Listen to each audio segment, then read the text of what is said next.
Hello, my name is Bill and welcome to Mind Your Crypto. Today we have the Decentraland Mana daily update. We are going to see the next price targets on two charts, Mana against Bitcoin and Mana against USDT. Thank you for watching. Do not forget to join the monthly subscription, link in the description down below and in the comment section. Buy me a coffee / Mind Your Crypto. You get easy profits through an automated system with buying and selling opportunities for over 200 altcoins you will be able to buy and sell. This is something revolutionary. You will get many other benefits which you can see in the link. And of course, thank you for watching. Have a fantastic day wherever you are. Let's proceed real quickly into a non-biased technical analysis. Right now, what do we have is that Mana against Bitcoin is at the 1 point, actually stopped at the 2.618. We have seen that before as well in the previous videos. This is the Fibonacci extension, and we found support level on the 1 Fibonacci extension level. So what are we doing right now is we are making a little bit of a higher lows, we are going sideways.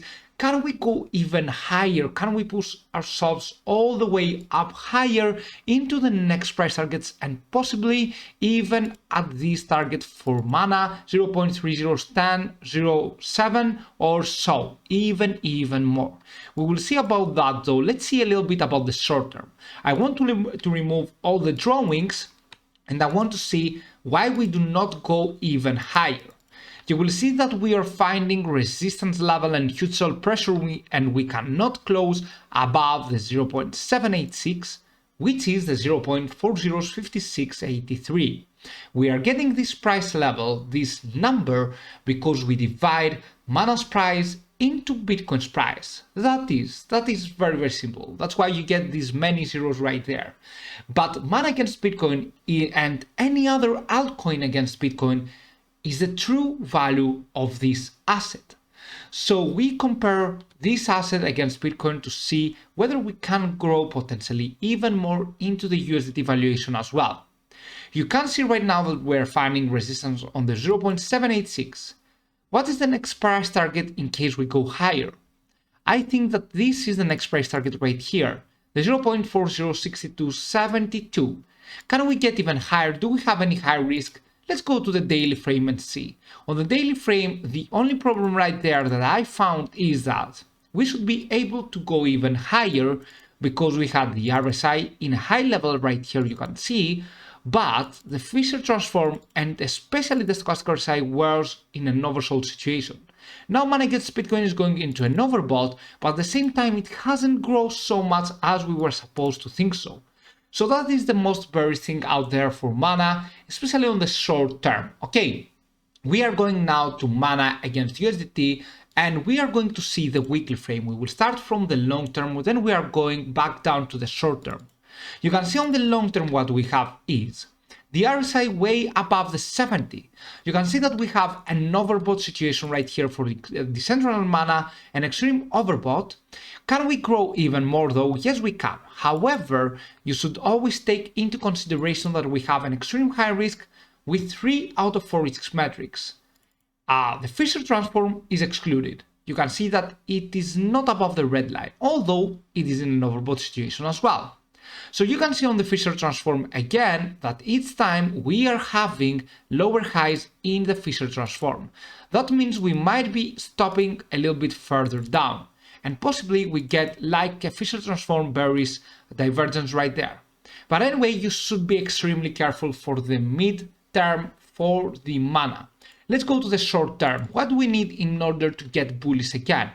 We can go now and just remove all the drawings, draw a fib retracement from this top right there, ending up to this bottom on 16 November. You can see that we are finding resistance level on the 0.618 golden ratio. It is a very strong resistance level. Once we go above, we can grow potentially into the 3.57. But can we go into the next targets? I think we can go into the next targets once we close above the 3.66 Tether USD. Yes, if we close above the 3.66 Tether USD, then we can go even to the 4 Tether USD, maybe even higher than the previous high we had back on 30 October. But for the moment, we cannot say for sure that we are going all the way higher, because we need to break many resistance levels, and we are going sideways for quite some time right now for Decentraland mana, while we have a very high risk on the weekly frame. So I really do believe that once we break above and close above the 3.66, you can have a nice swing trade at around 4 Tether USD, maybe 4.2. So let me put the price labels on so you can write everything down. 4.06, let's make it 4 Tether USD, and 4.20. But we need the candlestick pattern to reach there and close above the 3.66. Why do we need to close above a next resistance level? Because sometimes we do not minimize the risk only by going down, we minimize the risk by going and breaking some important resistance levels. There are two ways of minimizing the risk. One is breaking resistance levels, and the other is going so further down that these would be a great buying entry. For example, here, around there, and we accumulate there, and then we go move all the way upwards again for mana. But please be careful on the weekly frame. On the short term, I gave you the targets. Thank you for watching. Do not forget to join the monthly subscription. Buy me a coffee/mindyourcrypto. You take easy profits. You do yourself a favor and learn technical analysis through educational videos. You trade 200 altcoins, and of course, you are a part of one of the best communities out there on the Telegram. Thank you for watching. Have a fantastic day. See you soon with many more videos. Bye.